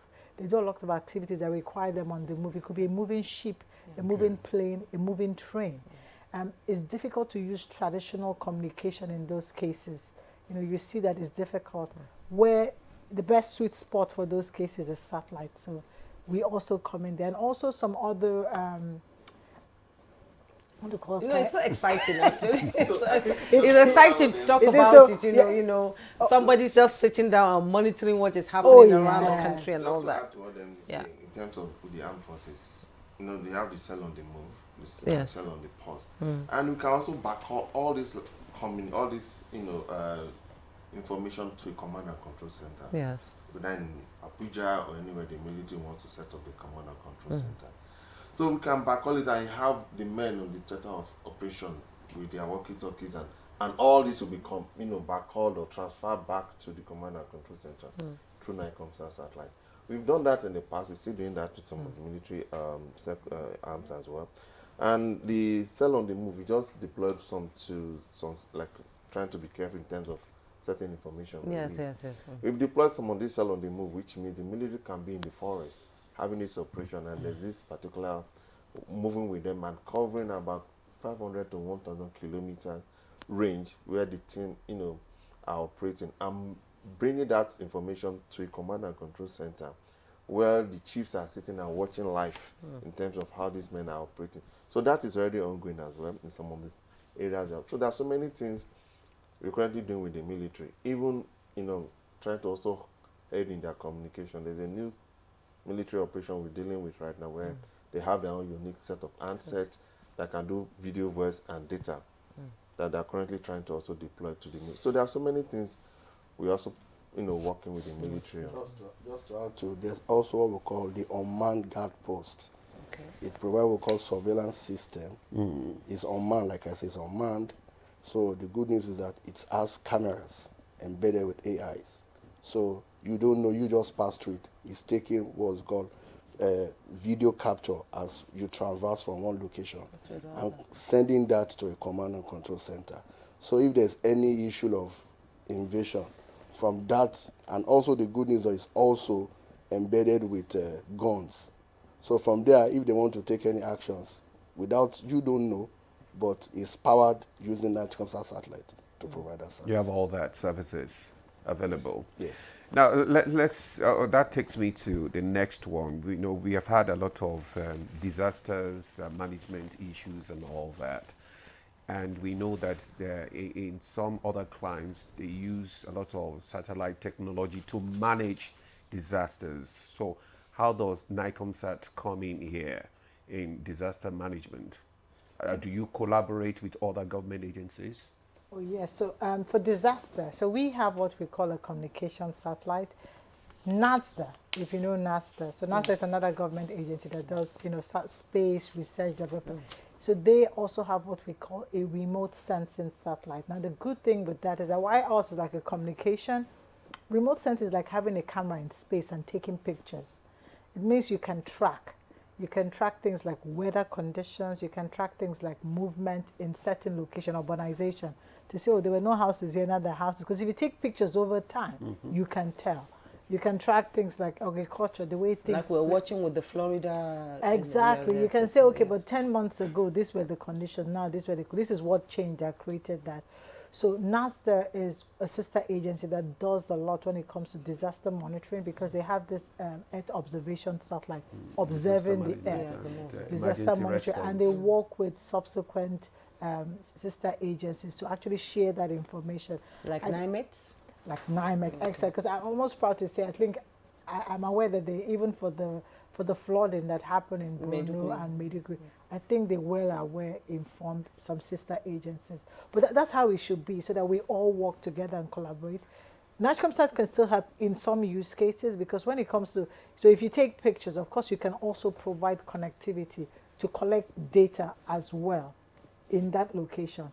Using the one you collected from space and the one you collected via broadband internet, you can make a better informed decision on how to help in terms of flooding, It could be weather condition like storms or heavy rains, tornadoes, and you can help even forecast, because after time, the trending of the data will allow you forecast. So those are some of the things we are also doing when it comes to disaster recovery. And also we are partnering with NAMA. If you look at most times now, if you want to land, when the planes are traversing from one location and they want to land, there's what we call instrument landing system. That instrument landing system is based on terrestrial technology. But most times when it is raining, you see most of them don't want to land. Now with the use of Nigcomsat navigational system, is an S-bar system. You can land at any point in time. So presently we are doing a synergy together so that at the end of the day, whether it is rain or it's not raining, you can land and you can land safely. Now, let me just ask you before we go on break, how have you been able to improve on your revenue generation and sustainability? Bottom line, isn't it? Yeah, that's the bottom line. Bottom line. So some of the things we've done was, first of all, if you rectify, because like I say, customer is king, if you do rectify your service and enhance it, you see that the uptake or the absorption increases. That is one way to increase your revenue. Cost optimization is another way. If you reduce your cost and be mindful in the way you cost. New product lines, like some of the things we mentioned to you are new product lines. Okay. So in the past, we haven't applied the technology in that manner. Now we are applying. So we're getting new brand sectors, new client base that are coming.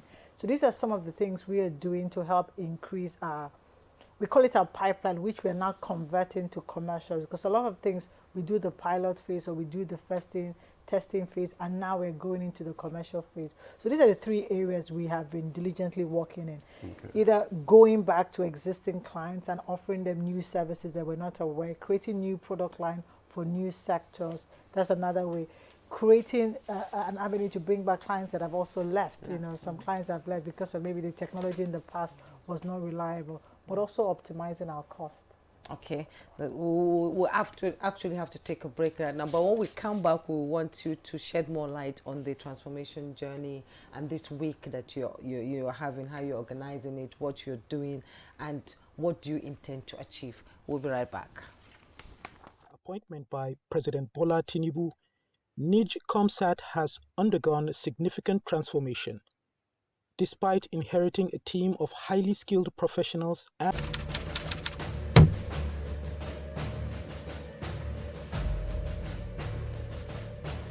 the dreams that our founding fathers envisaged are still work in progress. Every day, we put our hands on the plow, determined to do a better job of it.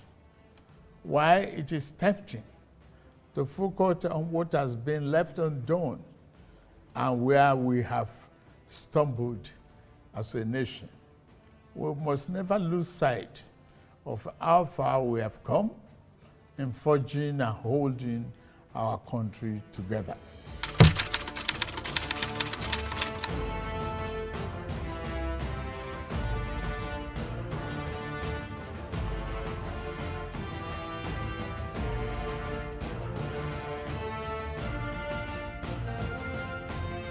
The federal government of Nigeria wants vandals of national assets, electricity transmission towers, cables, and other facilities to desist from this act of sabotage. Vandalism is a serious crime punishable under the law. Vandalizing electrical equipment will affect millions of Nigerians, including your loved ones. Remember that national assets belong to all of us, hence the need to protect them.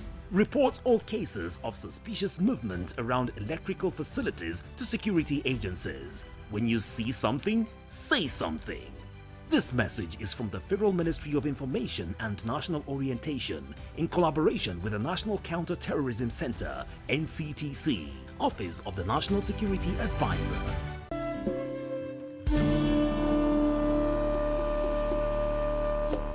I think Amaka should just move out of the house. Yes. No. Standing out of the house is not the right thing to do. Oh, there you go again with your sentimental family stuff. Baby, if our aim is to stop this affair, it is best achieved under our roof. You do something terrible and you'll be acting innocent. What are you going on about? Don't ask me that question again. You couldn't even control yourself in the presence of our visitors. What are you accusing me of, woman? My son, I don't know how serious you are with my daughter, but there's something that needs to be done urgently before you move any further. Anything, just anything, just say it. I'm ready to do anything. There is a spell that needs to be removed. A spell? Family forever. The story of our lives.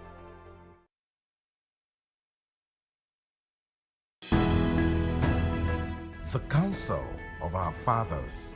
I will urge and advise our younger generation to use talent and brain to sort out problems, not arms. Nigerian youths, let's build our nation together.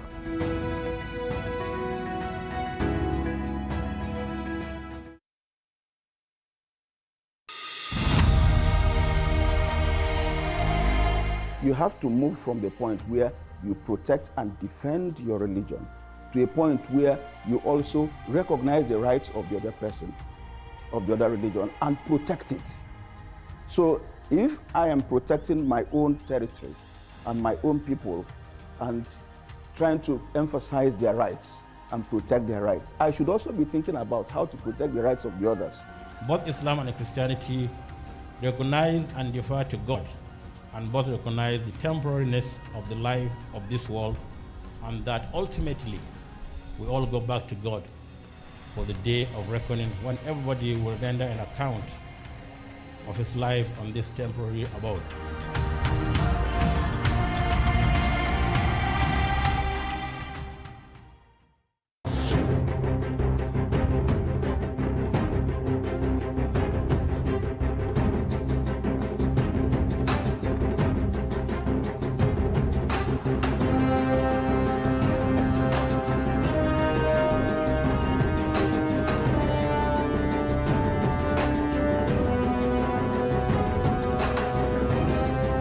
Join the party on AfroSport TV as Libya's Mediterranean Knights host the Super Eagles at the Matazo Benenia Stadium in the AFCON 2025 qualifiers on Tuesday, October 15th, 2024, live on AfroSport TV at 8 p.m. West African time for what promises to be an unforgettable encounter in the AFCON 2025 qualifiers.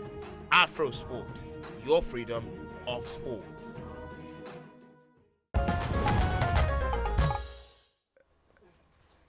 Yeah, welcome back. You're still on to Good Morning Nigeria on the network service of the NTA. And our discussion is on Nigcomsat transformation journey. And we still have our guest in the studio. And let me just go back to the MD now. This week, it's your week. And the theme for your week, it's Empowering Nigeria's Digital Future, Innovation in Satellite Technology and Entrepreneurship. Why that theme? So we took that theme because we wanted to shine a light on a lot of things that are happening in the sector and how the sector can help drive some of our agenda, like digital transformation or the digital economy, how we are working with entrepreneurs to achieve that. Something I said, during the break, how we are also innovating. Sometimes we don't talk a lot about what we do. People are not aware that some students in FUTA built a CubeSat. Nobody knows, because we think that these things are only, it cannot be done here. We want to shine a light on the industry and use cases where it can create value for us as a nation, for us in terms of development, in terms of security, in terms of defense. That is why we chose the theme. So what is the week all about? So the week filled with lots of activities. We'll start on Wednesday with like a press day. It's always good to talk about it. So we will be talking about it with the gentlemen of the press.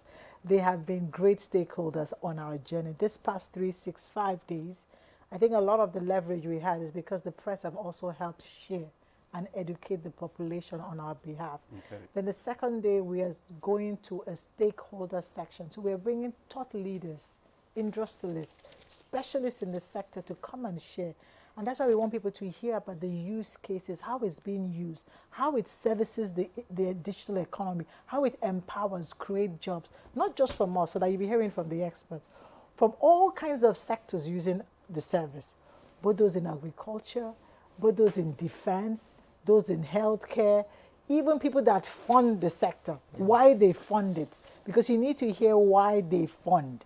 Why is it? Because it costs a lot to fund the satellite industry. So the third day, we're going back to enterprises. We want to shine a light on enterprise because there's a lot we can do for the small businesses, for the startups. No matter where they are, the satellite can do a lot. And what we've done earlier in the year, we did what we call an accelerator program. So we looked for startups and enterprises that have use cases that can be enabled by satellite. We'd run a program with them for about 6 to 9 months, helping their business to go, give them access, work with them on like a sandbox, testing the technology. Now, on that day, we want to showcase these 20 startups so people can see in real life now, not just all what we said in the other day, but now you get to experience use cases. Real time. How Somebody can create a platform that will match demand and supply when it comes to a blood bank. And do that for rural areas, and how satellite can enable that. How somebody can help farmers to farm in a sustainable way and be able to share that expertise in a way that they can monetize it as carbon credits and get paid, and how satellite can help that. How someone can create a platform that will create telemedicine, access to pharmaceutical products that will be brought to the users, and health insurance for people in remote areas. Not like, because cities is always so easy. In remote areas, and how satellite can enable that. And so many other use cases. They will be showcasing it. On that day, we would have even venture capitalists, because it's always good to bring all the stakeholders there to see this innovative work. And maybe they'll be interested to invest in this whole nation bread. But we also want to shine a spotlight on a lot of things we're doing when it comes to satellite research. Like I told you, we want to shine a spotlight on the students in FUTA that built a CubeSat out of Nigeria that could be launched. We want to shine a spotlight on the secondary school students that created a model that can be used in mass. On that day, we want to shine spotlight on all that. Okay. It's, shining the spotlight on these students. You talked about going to school and talking to students. We read up in places like America where NASA goes to kindergarten school to pick catch students, them young. Catch them young. What are you going to do? What are you doing about that? Catching them young. Students with interest, like I have. If I had a mentor that could just, okay, Jumwe, you have interest in satellite, you have interest in space, let's put you in line, Yeah. What are you You going still to have do? interest now. I do, but I'm too old to start now. No, you're never too old. I'm too old to go back to school and start learning the process. So how are you catching them young? So one of the things we're doing, like you said, is to go, we have a program like, we call it like a CSR project, where we go to schools and create awareness. We want to take a step further, collaborate with higher institutions to co-design, to co-build. And that's where we are going now, to institutions of higher learning, to find institutions like that are offering courses in space, or work with them and collaborate to create an interest in space or satellite technology. Because my vision, personally, I would love to see a case where in another 5 to 7 years, if we do send another batch of satellites, we design them at home. At home, yes. We design them, we co-design them at home. Maybe not launch them, but co-design them. We can come to launching them. So those are some of the areas we are working with, and there's a new phase that will come. We want to also do, in the next phase, hopefully that will be next year, we want to go to the regions and actually train and equip youths. Because some of the skills are transferable. This generation are awesome when it comes to things like that. They are awesome. They are digital natives, like they pick it up so I call them digital children. They are born with with technology itself. So let's go how to this. And also we are being intentional. Okay. If you look at the curriculum of Nigerian curriculum, does not speak to this. So as part of what we are trying to do is to be intentional. Speaking to the ministry to ensure, take for example, AI is taking everything. And there's a need for us also to work with that paradigm shift. So in our own wisdom, we're also intentional, talking to the necessary institution to ensure that from the grassroots, this is inculcated in their curriculum. So that at the end of the day, because the world is moving, there's a shift. We're also shifting in that area. So that's also what we are trying to do, to ensure that we catch them young. Now, this week, does it align with your transformation agenda? This week definitely is the creme de la creme because it's 365 days. This month makes it 1 year we've been full in office. Okay. And this was why we wanted to do this. Okay. Because it's like coming full circle to reflect on all what we've done in the past 365 days, what was right, what should be stopped, what we could do better, the achievements we made, but to do that not alone as just an organization, but as a sector, as an industry. Because in the next phase, for us, collaboration will be key. Some of the things we want to achieve, we cannot do them alone. You know, when you have big dreams, ambitions, it's very rare that you can achieve it alone. We want to do it as a sector. And now we've been very fortunate that the Honorable Minister for Communication, Innovation and Digital Economy, Dr. Bosu Tichani, has a foresight of really using technology to enable a lot of things. You can see that in all his programs, 3MTT, whatever he's doing, or AI, we are really putting Nigeria a step ahead. You know, I can almost boast and say, at least from what I've heard, I think we're the only ones that have a digital AI strategy that is already out there in Africa. The closest might be Morocco ahead, but I think we, at least from the circles, we seem to be the only one that is a step ahead. And if we continue to do that, we can bring our nation back to where it should be. Like you said, Nigeria is one of the most populous nations when it comes to youths in Africa. I think we have the largest population. We have the largest youth and they're population. not afraid of this digital technology. They're not. No. They're just native. They are open to it, you know. Equip them, empower them, train them, and unleash them. That's what we want to do. And maybe then we wouldn't only be focused on oil. We can then think of making money via the digital economy. It's as the new well. oil. It's the new oil, like you said. It's the new oil. Let's look at some of the challenges because I know that the organization is not devoid of challenges. So, Yeah. what are some of the challenges that you have faced, and how are you tackling them? I'll start by saying I'm grateful because I did come with a mindset that it might be worse. There were structural issues which we had to fix. I think he spoke a lot to that, both in terms of how the organization was structured. It wasn't structured to effectively evolve and serve the market it's meant to serve, both in terms of infrastructure.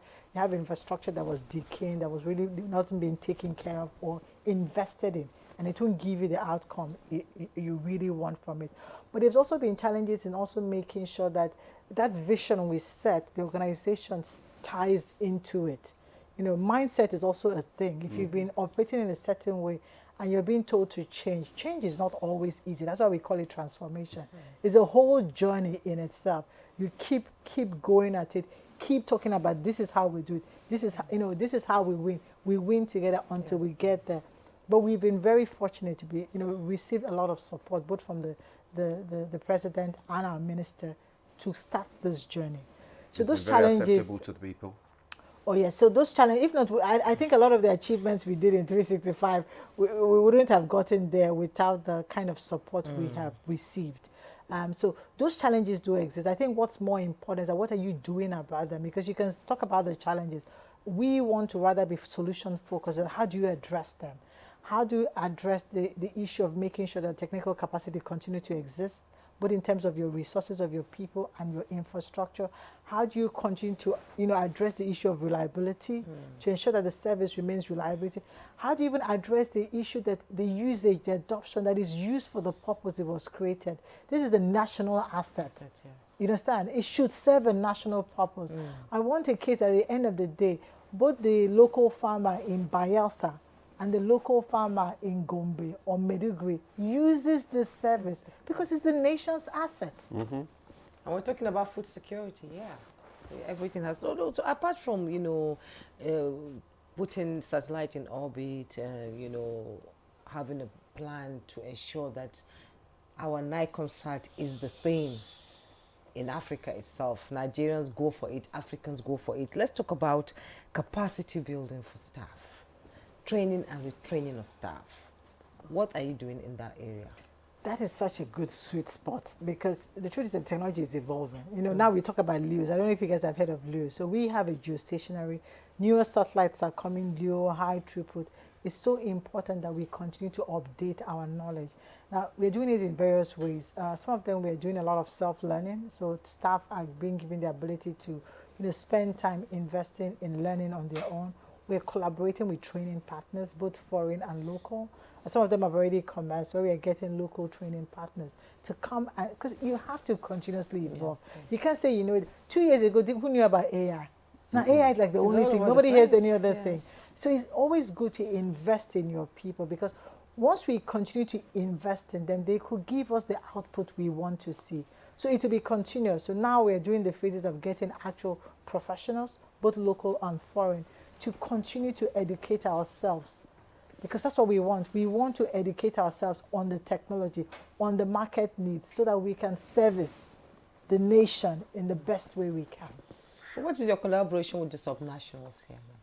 A lot of collaboration. I think he mentioned Project 774. Yes. Project 774 is What not was it done all alone about? by Yes. Nigcomsat. So Project 774 was actually created by the Federal Ministry of Communication, Innovation and Digital Economy. And the goal is to provide connectivity in all 774 local government secretariats of Nigeria. Well, you know what I said in the beginning about complementary technology? We're not doing it alone.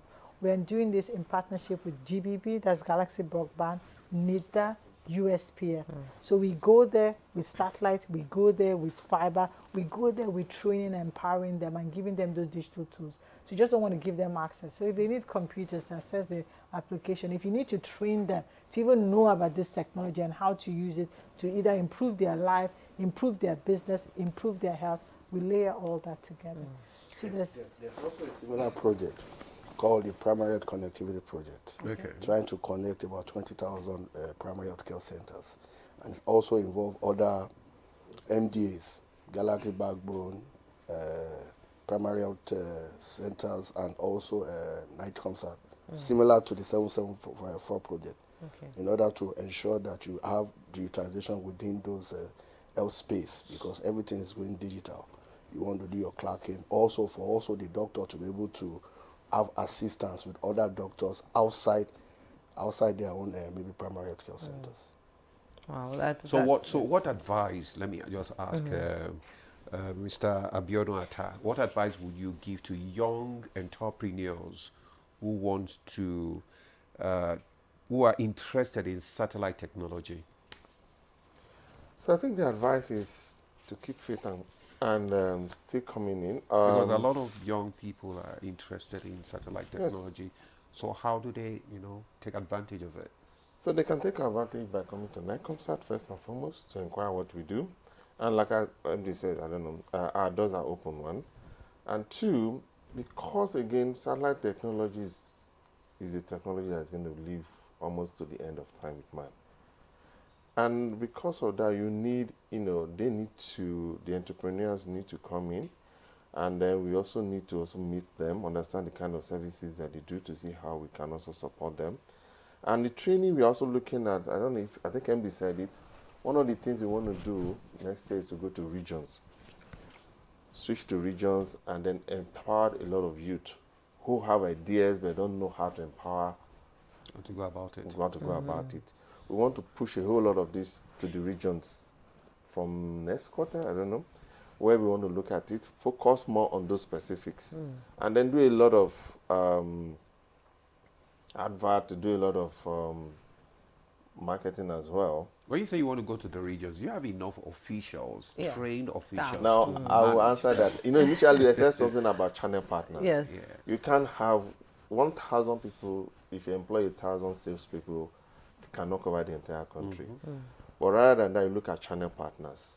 You can have 2, 3, 4, 5, 6, 10 channel partners who have boys and who have staff who can cover these regions. If I have a channel partner in the Northeast, for example, whose job is to help me cover the entire Northeast, the channel partners can have sub-partners in different states in the Northeast.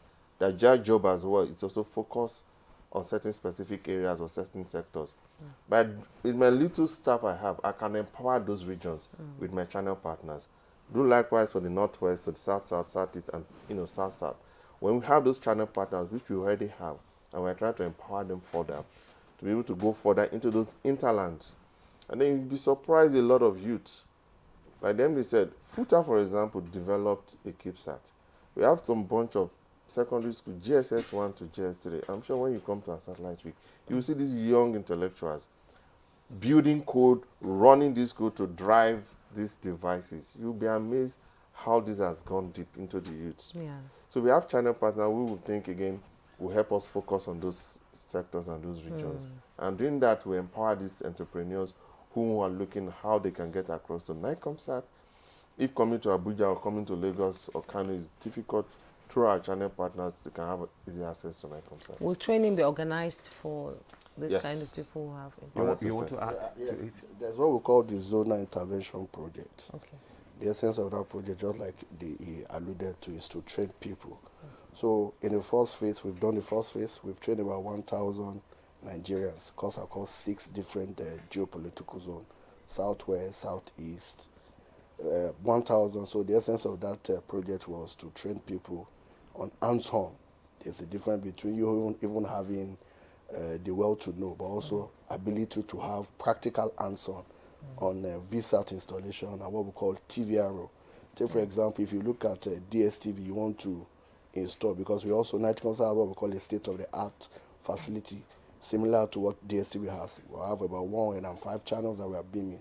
So instead of you having engineers to go to all those different regions, so in the wisdom of management and in consultation with government, is to have all this, what we call this Zonal Intervention Project, to ensure that you can train people. So if you need to, say for example, I need to install a VSAT in, let's say, in Maiduguri. Instead of you sending an engineer from Abuja or from Lagos there, you just call one of those trained, I will call them partners, in order to go and do that. So what you just need to do is just to send those equipment to them, and they will install that with the VSAT or television view receive only device. So the project is ongoing, but for next year, he's talking about the next year. We want to go beyond, like I said, we only train 1,000. If you look at the population of Nigeria in terms of the youth, we want to go beyond 1,000 so that it makes it easier for also to have access. Like the issue is you need to have access. In order to have access, you need to bring this technology to the rural dwellers. Okay. You have to bring it to their doorstep. Well, in our last minute of the program, MD, 1 year gone, another year coming in. Where do you see Nigcomsat by this time next year? I woke up this morning filled with gratitude, to see that we've done 1 year. But I feel that we're even more driven to do more. So you see what he said, we want to do more. Anything we've done now is to take it a step further. We've done a lot of things, but we want to scale them out. We want to scale them out so the nation feels the impact. So if I come here next year and I'm sharing this thing with you, I want to have people dialing in from different parts of the region saying, yes, Nigcomsat came to Yola. Nigcomsat was in Maiduguri. Yes, they were in Bayelsa. We want that. And that's when the nation actually feels the impact that we are actually helping drive the digital economy. So in the next 1 year, that's my vision. I can't let you go without this last question. As a woman in a male-dominated field, I know a woman did the calculation for the first man that went to the moon. How does it feel? I think all I'll say is that I call it the letter to my daughter. I do this for so many other girls, so that when they see this, they know that it's very, very possible. Okay, thank you very much.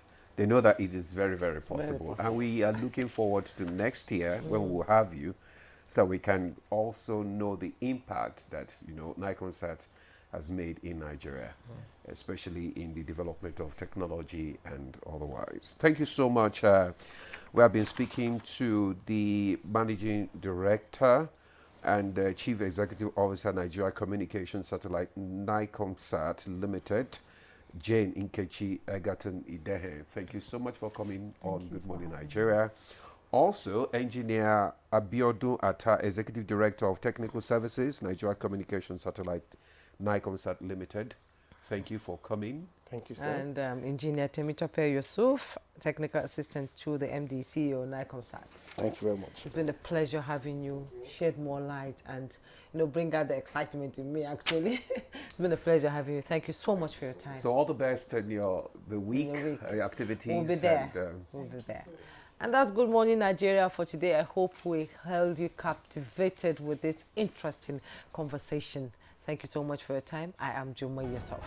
And I'm Adimola Adio. Thanks for joining us. Have a blessed day.